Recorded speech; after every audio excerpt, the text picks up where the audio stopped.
है आपको हमारे YouTube channel law and loss में बिहार भूमि सुधार सीलिंग एक्ट 1961 का ये सीरीज़, जिसमें पार्ट 1 जो है भाग पहला जो है शुरू कर रहे हैं।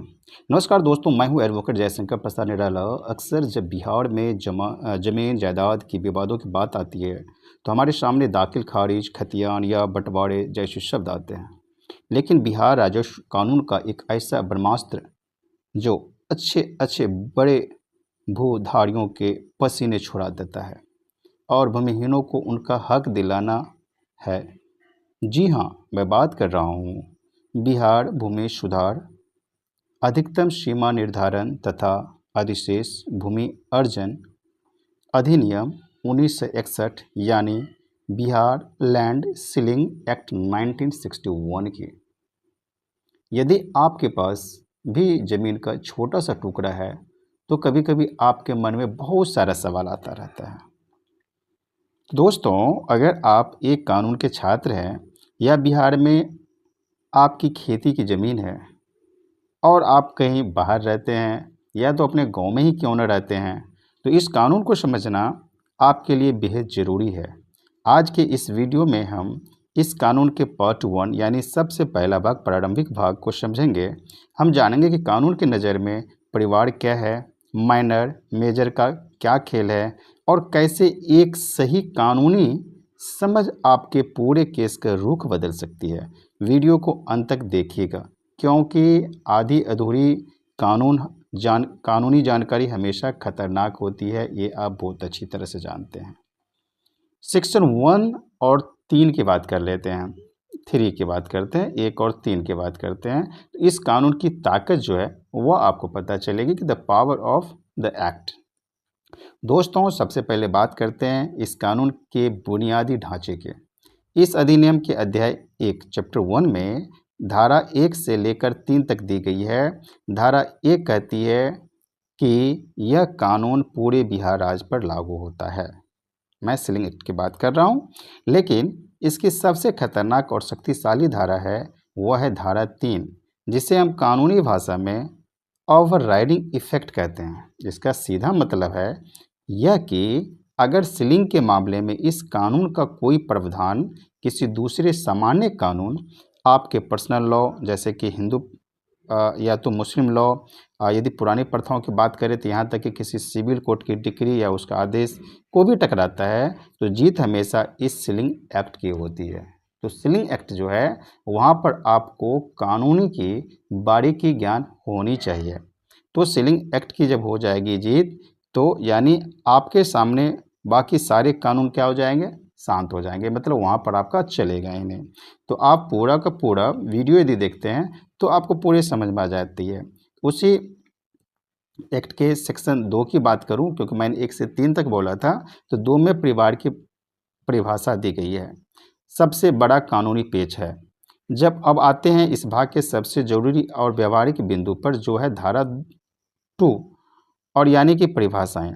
राष्ट्र अदालतों में जब भी सीलिंग का कोई मुकदमा चलता है तो सारा खेल इसी परिभाषा पर टिकता है। अभी आपके मन में थोड़ा देर पहले आता होगा कि मैं आपको परिवार का परिभाषा यानी डेफिनेशन जो है फैमिली के क्यों बता रहा हूँ।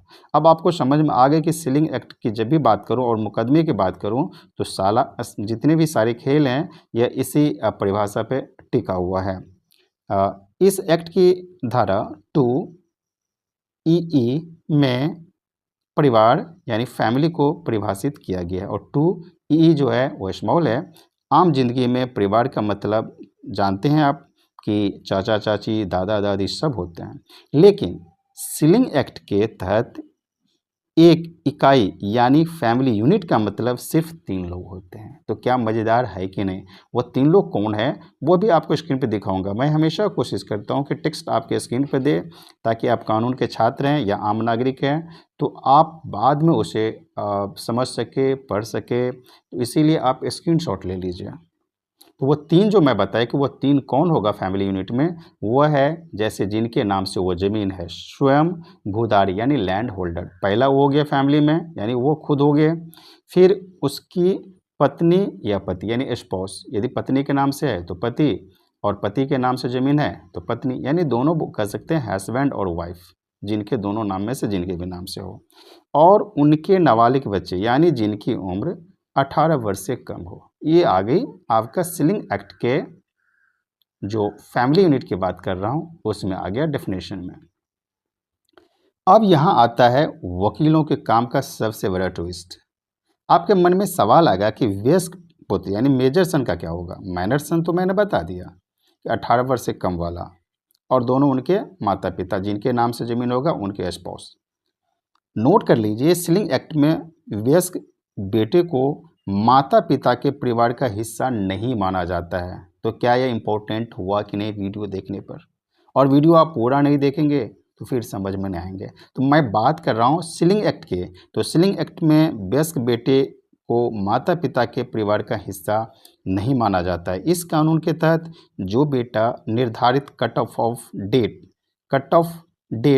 नियत तिथि को 18 वर्ष से ऊपर का था, उसे एक अलग स्वतंत्र इकाई यानी सेपरेट यूनिट माना जाता है, फैमिली यूनिट में नहीं आएगा। इसका मतलब कि यह हुआ कि उस वयस्क बेटे को अपने लिए अलग से ज़मीन रखने की पूरी सीलिंग लिमिट मिलेगी। अब कोर्ट प्रैक्टिस में बात करूं तो कोर्ट प्रैक्टिस में जब हम किसी बड़े ज़मींदार का केस लड़ते हैं तो यह साबित करना होता है कि अमुक तिथि दैट मीन्स पर्टिकुलर डेट को बेटा जो था वो क्या था, वयस्क यानी मेजर था, एडल्ट हो चुका था, 18 वर्ष से उम्र ज़्यादा था। क्लाइंट की सैकड़ों एकड़ ज़मीन को सरकारी कब्जे में जाने से बचा लेता है, यही कि यह माइनर था या मेजर था।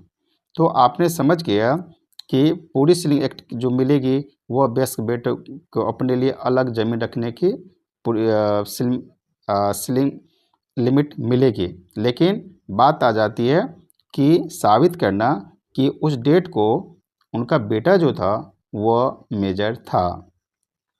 अब थोड़ी सी आपको जानकारी हो जानी चाहिए कि भूधारी और रैयत में अंतर क्या है। लैंड होल्डर्स वर्सेस रैयत, क्योंकि आपके नाम से आपके पास ज़मीन है, आप उसका देख रेख करते हैं, आप उसका कब्जे पोसेशन में रखे हैं। तो भूधारी और रैयत में क्या अंतर है, क्योंकि रैयत का नाम रैयत कॉलम में लिखा रहता है, तो उसे भी थोड़ा सा आप समझ लें सीलिंग एक्ट में। मैं बात करता हूँ हमेशा, अभी जो वीडियो है वह सीलिंग एक्ट का है।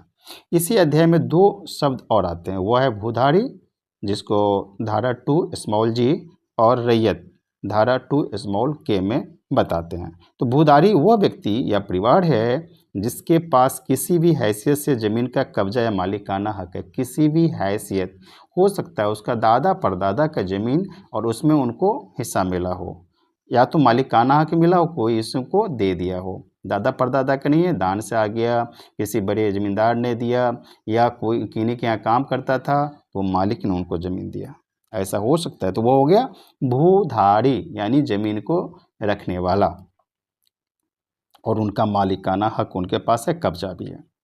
9, अब जब रैयत की बात आती है तो जिसने खेती या कृषि कार्यों के लिए जमीन धारण की, इस कानून का डंडा इन दोनों पर समान रूप से चलता है ताकि समाज में भूमि का समान वितरण हो सके, भूमिहीनों को उनका अधिकार मिल सके। तो रैयत कौन हो गया, जिसने खेती या कृषि कार्यों के लिए ज़मीन धारण की, यानी वह रैयती के रूप में काम कर रहा है और वह ज़मीन उनको सरकार से मिला है या तो राजा महाराजा से मिला है, और वह ज़मीन का उपभोग कर रहा है और उपभोग के बदले में वह लगान देता है। इसीलिए आपके पास जो ज़मीन है वह ज़मीन में रैयत वाले कॉलम में रैयत है, और आगे कॉलम में देखिएगा कि आप लगान कितना देते हैं उपजाने का सरकार को। तो दोस्तों, यह था बिहार भूमि सुधार सीलिंग अधिनियम 1961 का पार्ट 1, जिसने इस पूरे कानून की नींव रखी है।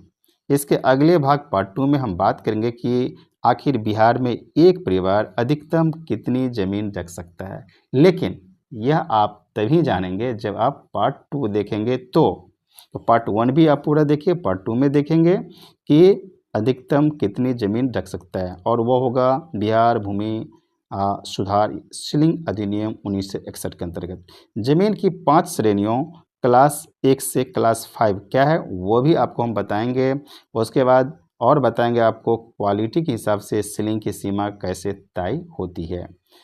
अगर आपको यह कानूनी जानकारी सरल और उपयोगी लगी हो तो वीडियो को लाइक करें, अपने साथी वकीलों दोस्तों के साथ शेयर करें, हमारे चैनल को सब्सक्राइब जरूर करें। अगर आपका सीलिंग या राजस्व कानून से जुड़ा कोई सवाल है तो नीचे कमेंट बॉक्स में ज़रूर पूछें, मैं कोशिश करूंगा उसका यथासंभव यथाशीघ्र जवाब देने का। मिलते हैं इसके पार्ट 2 में, तब तक के लिए धन्यवाद। जय हिंद।